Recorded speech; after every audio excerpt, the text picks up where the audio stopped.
Every generation, we get these fighters that are so good that it's scary. And we saw this with Anderson Silva and John Jones. And now in present day, we're seeing that two guys that are so good at what they do. We're talking about Alex Pereira, and we are talking about Khamzat Chimaev. Now our focus today is going to be on Chimaev. Chimaev is a specialist. Imagine knowing what your opponent is going to do, but there's nothing you can do about it. That's how scary good Chimaev is. You know exactly what he's going to do. He tells his opponents right there before the fight, I want to take you down. I want to smash you. It's something about Chimaev's wrestling that is just scary. It's so much more violent. What really blows me away is his ability to shoot for a takedown completely out of range, and he's still somehow able to take him down. When he fought Kevin Holland, now I know that fight was on short notice, but it was still highly impressive. Now he fought Chimaev on a short notice because Chimaev missed weight during his fight against Nate Diaz, so they end up switching opponents out. A lot of people were questioning whether or not he was going to be able to handle Kevin Holland on the feet. But then on the other side of it, people just saying Kevin Holland has nothing for Chimaev on the ground. And they ended up being correct. The moment the bell rang, you can watch as Kevin Holland, to me it looked like he was trying to, maybe do like a touch glove, and Chimaev wasn't going for it. Chimaev went straight in for the takedown. I mean, immediately. Absolutely no setup to this takedown. None whatsoever. He's just coming straight in for the takedown. Whatever part of the body that he can get a hold of, he will grab onto, whether it's your ankle, is your foot, is your wrist. If he gets a hold of anything, he will find a way to get you down to that ground. And that's what you saw against Kevin Holland. My hat's off to Kevin because he did everything he could to avoid that takedown, even rolling, flipping, and he fought as long as he could until he was submitted by Chimaev. And so that's the other thing about Chimaev. Not only is his wrestling great, but his submission game is not too bad at all. I know a lot of guys out there are going to talk about his fight with Burns and Usman. I knew one of those guys are natural 185ers, but as we saw in the Burns fight, Burns put up a great fight. That was the first time Chimaev was looked at as a human. For the first time, we got to see him bleed. We got to see him in a stand-up war, and Burns actually dropped him, and that shocked a lot of people. Now, the only thing I don't like about how people tried to discredit Chimaev for having such a tough fight with Burns is Burns is a legit threat to any fighter in an octagon. Burns is nasty on the ground with his jiu-jitsu, and Burns is no slouch standing up. He's willing to trade with anybody. So I hate when I hear people, try to downplay Chimaev win against Burns. It's like, look, man, Burns is an ex-title contender. Burns is a legit threat.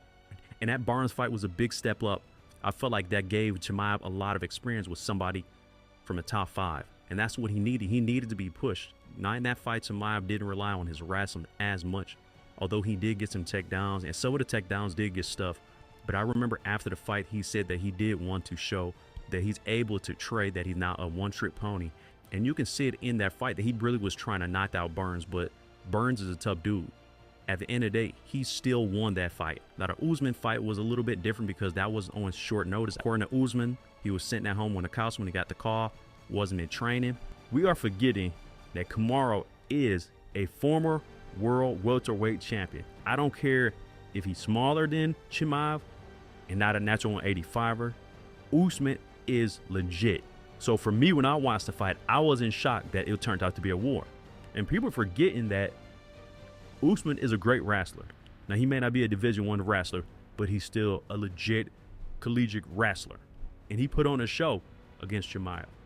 Now, I know we ended up finding out, I believe Chimaev fractured his hand, but he went off and finished the fight regardless. And yes, Usman gave him a war. I would expect nothing less from a former welterweight champion. And again, once again, this was a fight showing that Chimaev can hang with the top dogs. For some reason, people felt that Chimaev should have ran through Usman. Again, I'm not sure why they felt this way because, like I said, Usman is a former world champion that defended his belt multiple times. I remember at one point, Dana was, painting this picture that people were afraid to fight Chimaev. Khamzat is a straight murderer. He's a killer. Yeah. He's an absolute savage. Yeah. And I don't blame anybody for not wanting to fight Khamzat Chimaev. Now, I'm not exactly sure how true that is, because I remember there being guys calling out Chimaev, but Dana not setting up the fight. And you will see tweets from different welterweights calling out Chimaev, but Dana kind of ignored it. So when he fought Rob Whittaker and Chimaev made it look easy, once again, Whittaker had no answer for his takedown. Chimaev didn't even fully set in the rear naked choke. It was almost more like a neck crank. Forearm was on the jaw. He ended up shifting some teeth around in Whittaker's mouth. Now, I know a lot of people thought he broke his jaw, but come to find out, you know, he didn't. How do you feel health-wise? How's your teeth? I'm alright. Like, it wasn't the jaws, the teeth. The teeth got pushed in. I've always had the kind of like loose teeth, and they got looser. But it was still a brutal sight to see. Just seeing somebody do that to Rob was impressive. We seen Rob, you know, take losses before, but the way Chimaev made it look, it was just mind-blowing. Again, there are not many guys in the UFC that have that same aura like Chimaev. The only other guy is Alex Pereira. Like I said, I'm excited to see Dricus take on Chimaev. I'm very excited to see it because Dricus is a guy with a very wonky style. He's not great anywhere, but he's good.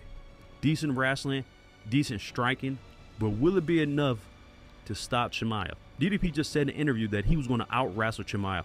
I highly doubt that, but I'm looking forward to this fight, and I haven't been excited about a middleweight championship fight for such a long time.